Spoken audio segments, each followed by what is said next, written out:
Howdy, everybody. Uh, this is Brother Eric. He's on the bike here. Just taking a little ride.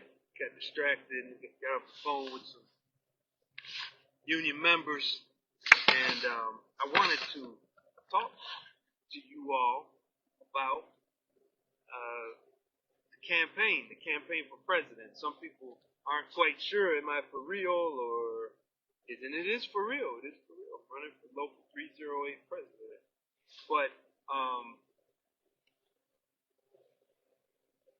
I'm running for the purpose of democratizing our union. And what I mean by that is in the preamble of the Amalgamated Transit Union Constitution, we have a constitution as an organization.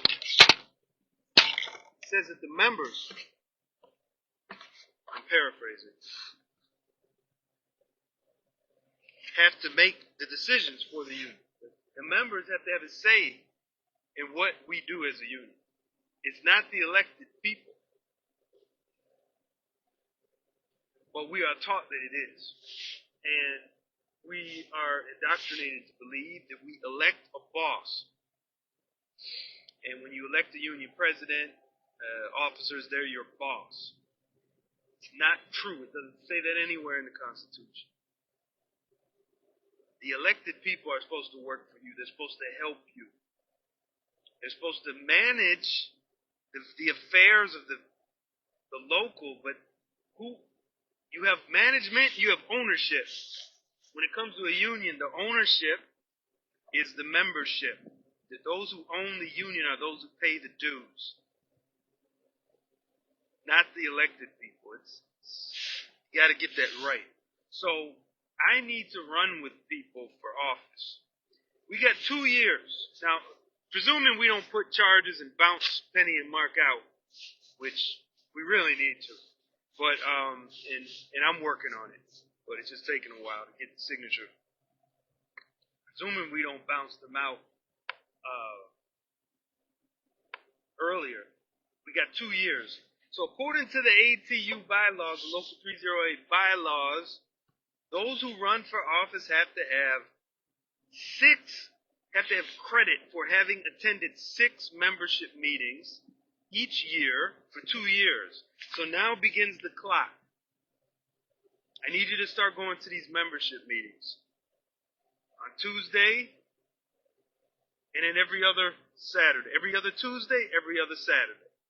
And if you can't go, I'm just going to put a link in here. If you can't go because you're sick or you have a scheduling conflict, which a lot of us do, you can get credit for having attended.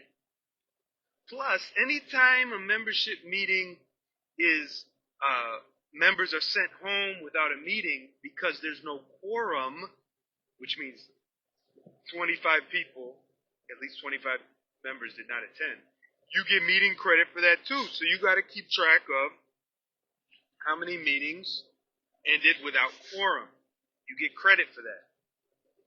So every time I miss a membership meeting, I miss the Tuesdays because I work at night.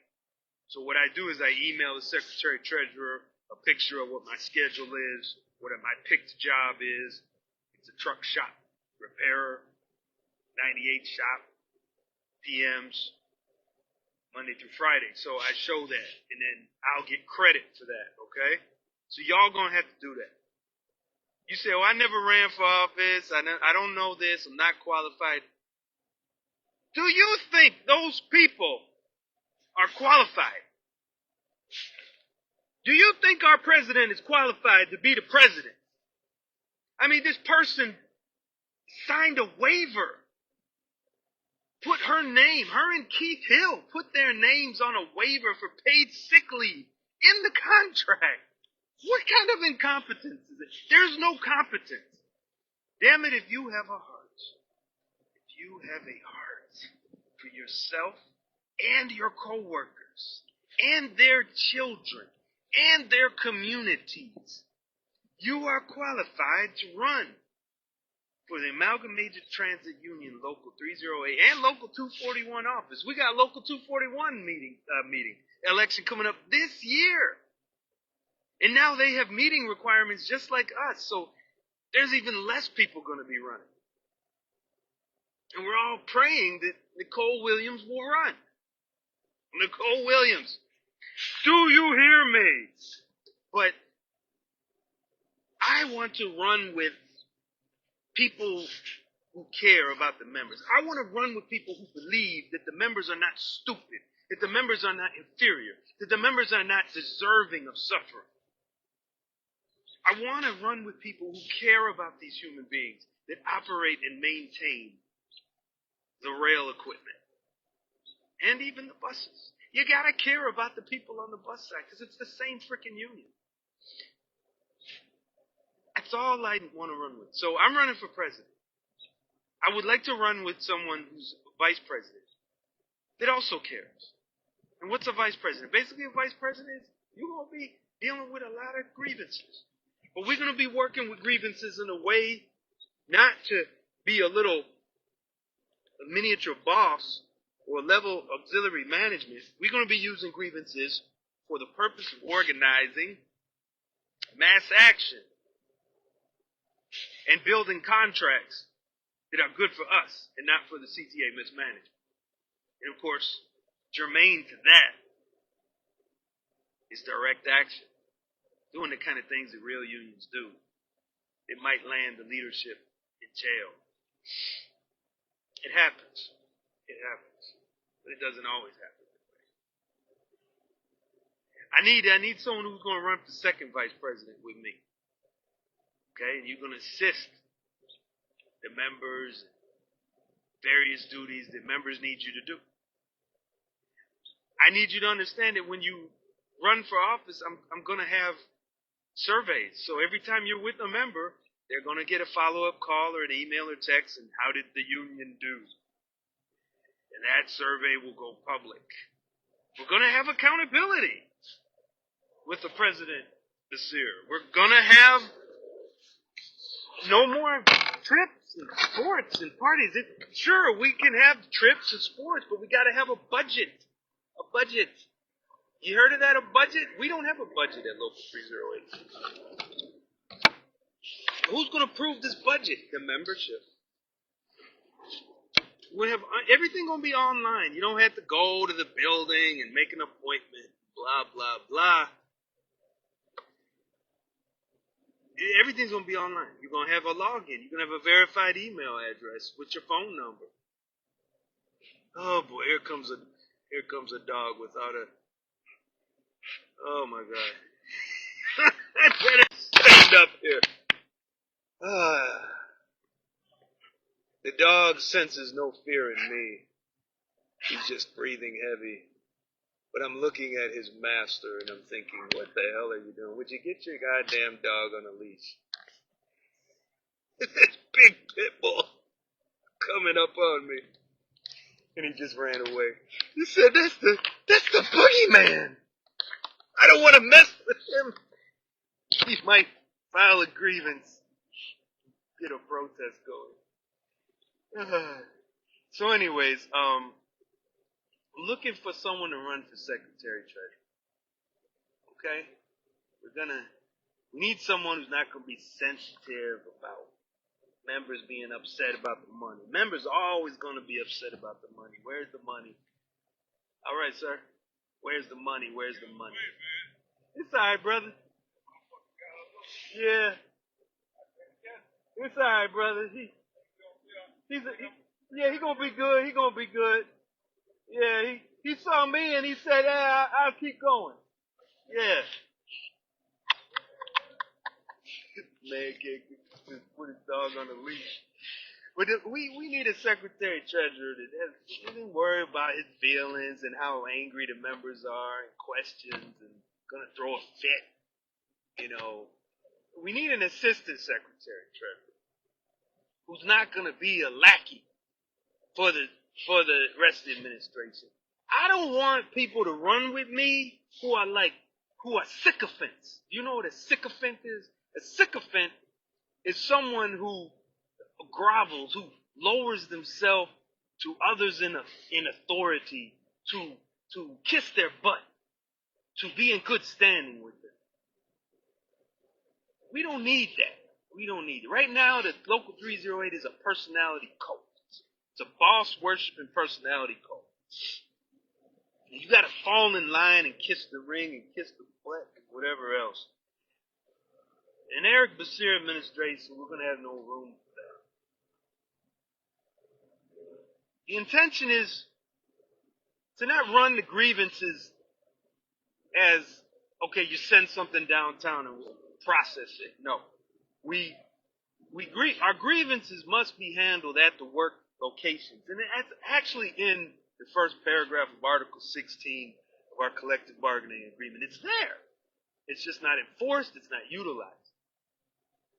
The heart of with the union should be our stewards. We will have to aggressively recruit and train. It's going to cost money. Recruit and train and have refresher training for stewards. It's so important to maintain the goal, I don't know if we can pull it off in the first year, but that's going to be the goal. To have a steward to member ratio of 20 members per one steward. We need to have 2 stewards for every shift.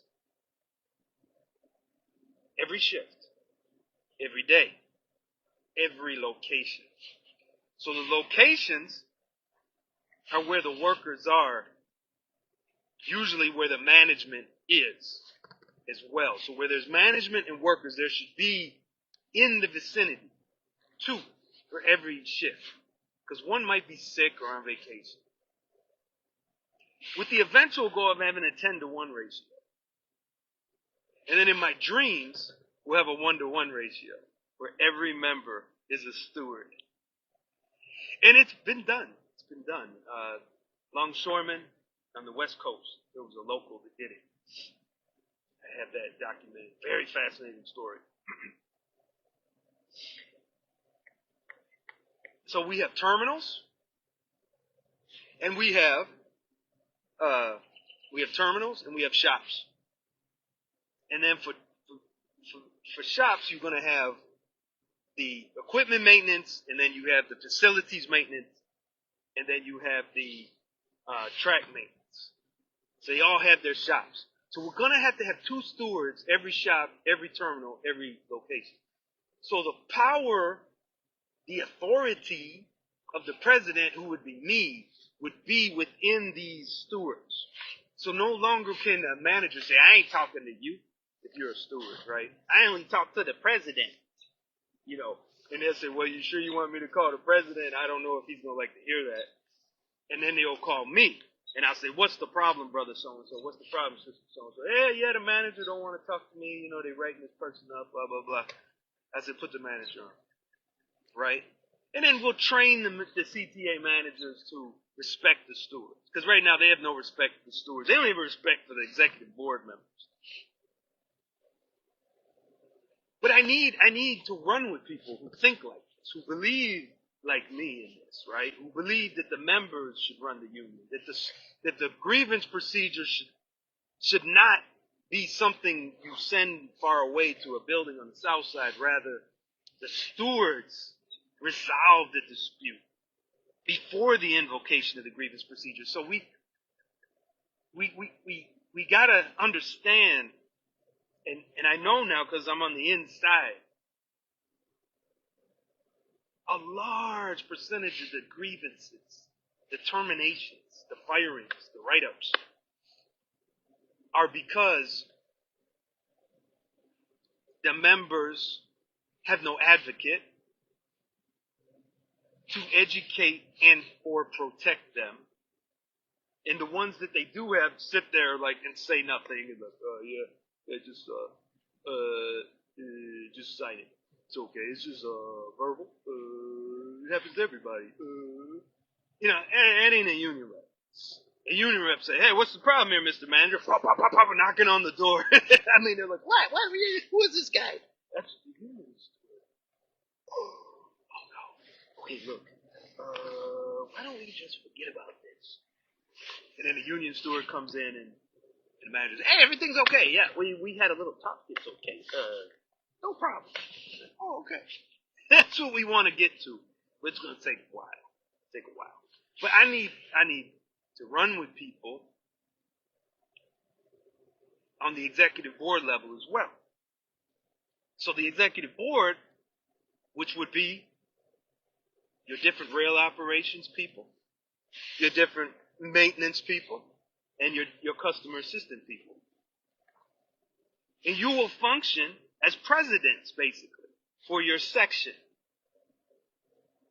And when there's a problem that the stewards can't handle, you have to be activated and step in. And then when there's a problem you can't handle, then you go to the president. But when you have a president that says, you are the authority of Local 308 where you are at this time, at this shift, while you're on the clock, contractually, I'll release you. As per our contract, you will be released to serve the members. So you'll be taken off the clock, and you'll be put on union time. It may take an hour, it may take 3 hours. If it's like a safety violation or something, you're going to be out all day probably, sitting with them. As they drug test them, they want to ask the questions. You're going to be there protecting them, making sure they don't self-incriminate, write some report that self-incriminates. You're going to be there to protect them. This is going to take an incredible amount of resources. It's going to cost money. But the way we spend money and what the crap we spend money on now, and we don't even have a budget, it can be done. But I need you to run for office with me. I can do very little by myself.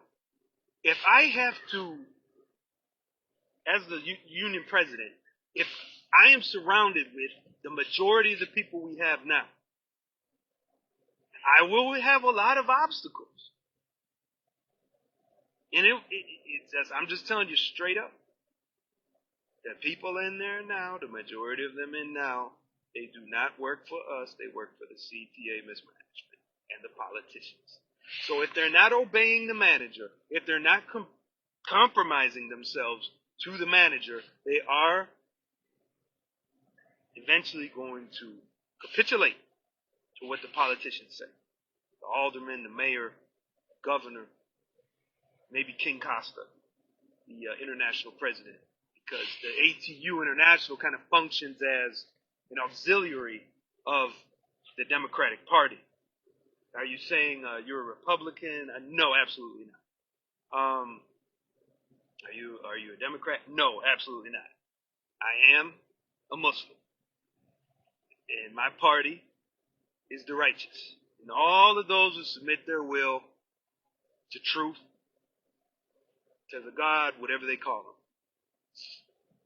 who believe in the angels, the hereafter, and pilgrimage. If you call yourself a Christian, a Jew, a Buddhist, an atheist, you were created by the same creator that created me. So that's the party I'm with. I'm with the party of truth. And if the orange man says something that's true, if whoever else, Bernie Sanders says something that's true, it's true. I acknowledge it and I respect it. But my priority as president will not be falling in line with some politician, with some political party, or with maintaining good relationships with management. It will be establishing relationships with you. And those of you who don't like me, you too. Now, we will debate. We will debate. But I will never sell you out. I will never, ever, ever, no matter how much you hate me, I will never turn a blind eye to you being punished by the CTA mismanagement. I don't care if you threaten my wife, my family, my pets, threaten to burn down my house, hang me. If I'm the local 308 president, I am sworn to defend you unconditionally. Yes, even if you break the rules of the Chicago Transit Authority, I am obligated to help you. And I say, well, it's going to cost too much money. What's the public going to think? No, no, no. Some of y'all get mad at me because when I'm in the membership meeting or the board meeting, I vote yes on every freaking arbitration. And they say, look at this guy. He's so reckless. He's voting yes. It's going to cost us money. If we did what he wants to do, we'd be broke. I'm doing what I do because I know most of the time I won't get it. But I'm doing it because I am making a statement that these write-ups, these terminations are almost completely unnecessary if we would fight for the basic human rights of paid sick leave and full-time jobs for all. I mean, can you imagine? You come into the CTA through the second class program. It's a real story. I'm sorry, the second chance program. Then you move up, you get CSA, another poverty time job. And then you become a flagman, another poverty time job. And then you got to become an operator. Now you finally get full-time, permanent, within 30 days now in the contract. And you're like, oh my God, I'm getting safety violations left and right, procedurals, all kinds. I don't think this train operation is for me. Well, guess what? All the years you put in at the CTA, you're a servant, second chancer, CSA, flagman, you know the system, you come to work, you're reliable, but train operation just, damn, you just keep messing up. You're stuck. You're stuck. You can't go to janitor because now we got P10. Now all the CSAs got to get it. So then they pit the CSAs against the full-timers that used to be part-timers and blah, blah, blah, blah. Full-time jobs for all. Just keep it simple. They got combined rail operator. What a nice little thing that we had going. What happened to it? Well, the CTA mismanagement, we're taught, can do whatever they want, and we can't tell them what to do. Well, then what the hell do we have a union for? Why is it that we have one train operator, one person operating an 8-car train all day, all night? It is impossible for that person to follow SOP 7031, 8062, all the different rules in the rule book, and various other bulletins. It's impossible. Safe operation is impossible with one-person train operation. The conductor made train operation safer. In fact, before we had MUDC, multiple unit door control technology, you had one conductor per car. And lo and behold, look at Metro. You have multiple conductors on an entire train. The riders will be safer, the trains will be more on time, and guess what? The workers will be safer. Now we run 8-car trains all day, all night. You're inviting vagrancy, you're inviting crime, you're inviting solicitation. We never had that. When I was growing up, we had, on the midnights, when I was growing up, if I ever rode an owl train, which was like, wow, pretty cool, the owl train, you know, like an overnight, on the midnight, it'd be 2 cars. A 2-car train with 2-person crews. Maybe 4 at the most. You don't need it. You don't need 8 cars. You don't. And you can empty the train quickly at the other end. The operator's less stressed out. And when you have less stressed out people, guess what? They come to work. When you have paid sick leave, they're like, I got to come to work to get more paid sick leave. So they keep going to work so they can get paid sick leave. So when they get sick, they can take off and no big deal. This stuff just makes sense. But we don't do it because our unionist leadership has decided that maintaining good relationships with management is more important than maintaining the health and the lives of the members and allowing them to democratically control the union. So with the President Eric Basir, I don't need to hold grudges with any official. So if any officials are there when I become president, if I become president, it's going to be a clean slate. But if you sell the members out, we're letting the people know. I'm not going to cover for you. And I hope you wouldn't cover for me. I hope if I make mistakes, you say, hey, man, you made a mistake. You need to let the members know. I said, I better let them know. Because if I don't, you're going to let them know, right? And they're going to go, yup, okay. We have to be accountable to the membership as officials.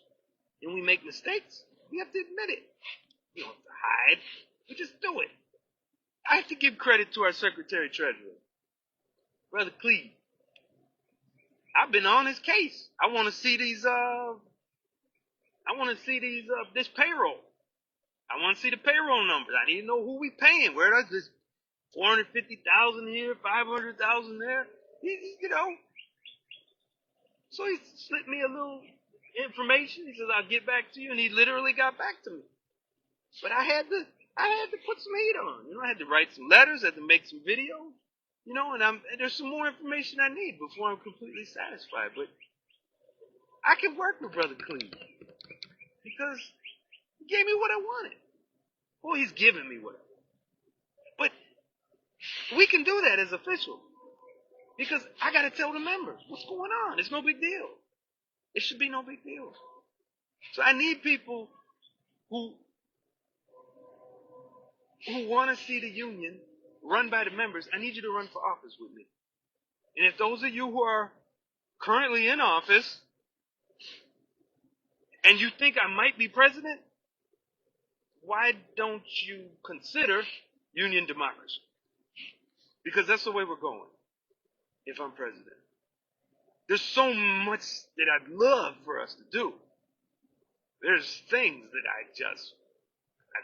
I want two-person crews. I want paid sick leave. I want full-time jobs for all. I want brick and mortar bathrooms. I want proper tools and equipment for all of us. But that's what I want. What do y'all want? So the only way we can bring your voice together is to democratize the union so that every member gets to vote, has a say in everything. Even those who aren't in attendance at the membership meeting. Check that out. It can be done. It can be done. It can be done.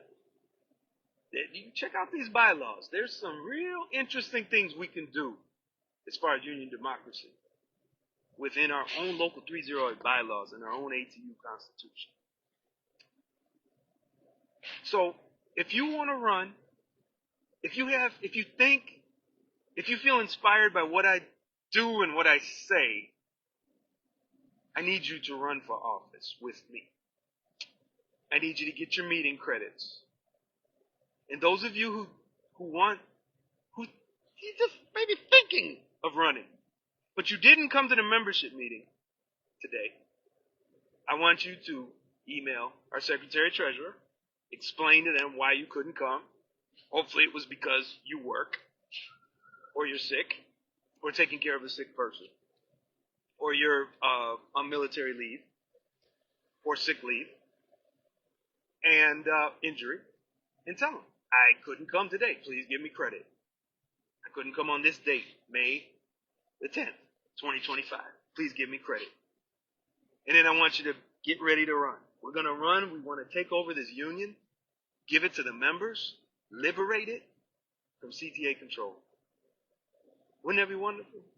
That we could have finally a real union that we control and not the CTA mismanagement. Wouldn't that be nice? I would love it. I would be so happy.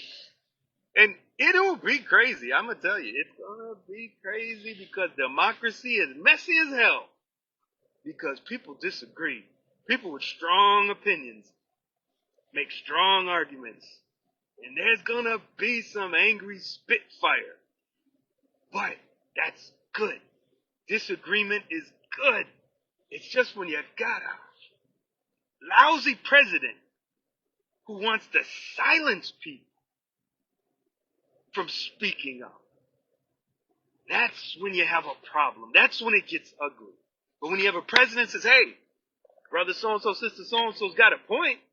So brother so-and-so, sister so-and-so, you sound very like this is something you feel passionate about. What do you think? What can we do as a local to make this happen?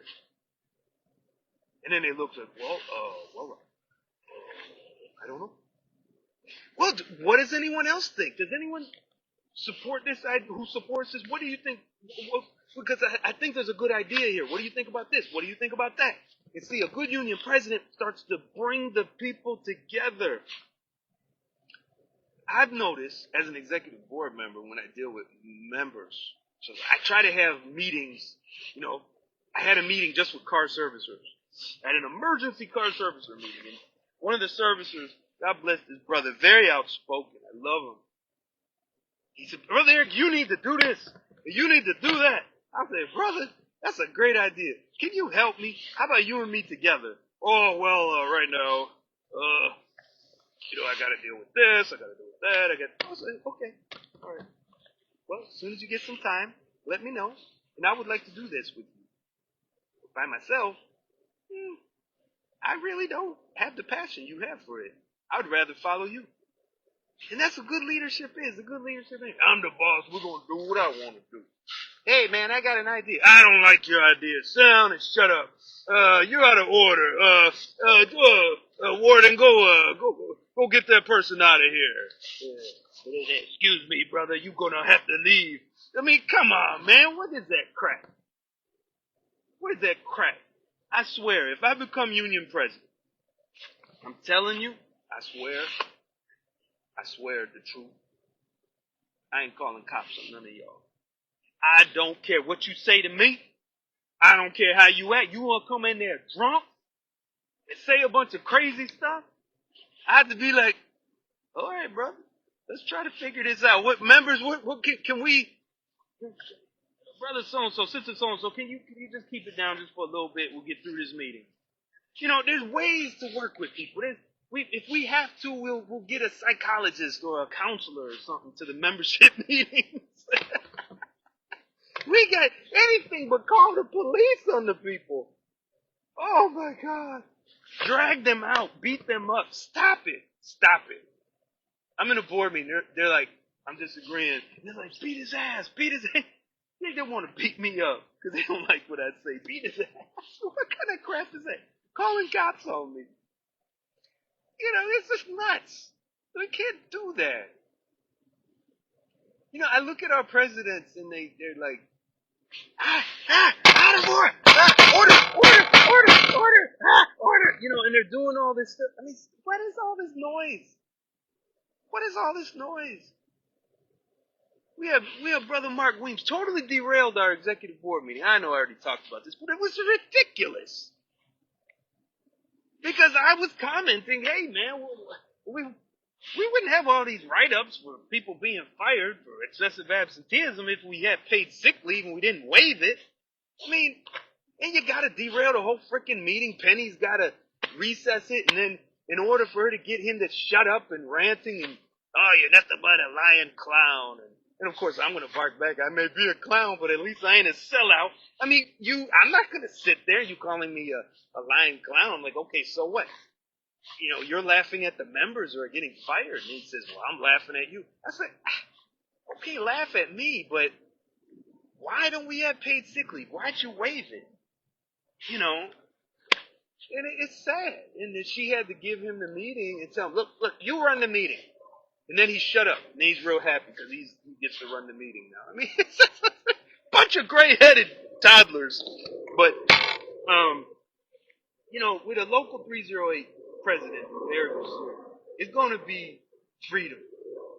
It's going to be freedom. And it's not pretty, it's raw, but it's gonna get better because people feel like they have a stake. Once people start feeling they have a stake in our union, then they start to participate. Because right now, as it is, the members don't feel they have a say in anything. They feel, well, I elect these people, and all they do is they do what they want, and they sell me out, or they don't sell me out, and I just hope to God I'm not gonna get fired. That's a sucky union. That's not a real union. That's a security racket. So if I'm president, I want to break all that up. And if we're going to have to get a budget, we're going to have to make a budget. We're going to have to stick with it. We're going to have to sell that building. I'm sorry. That thing is so expensive. Every time I ask the Secretary Treasurer, so what was the taxes this time? He said, well, I forgot what it was. Some horrible. The taxes we're paying, the property taxes we're paying on that building, it's just through the roof. And it's going to be hard to find a buyer. And we may take a loss. But we don't need a big office. If anything, we need a union mobile. We need an RV where we can bring the union office to the members where they work. And we need a central location. And the membership meetings can be held anywhere. We don't have to have them in our own building. We could do them at libraries. There's different regional libraries with auditoriums if we need that much space. Various meeting rooms, very low cost.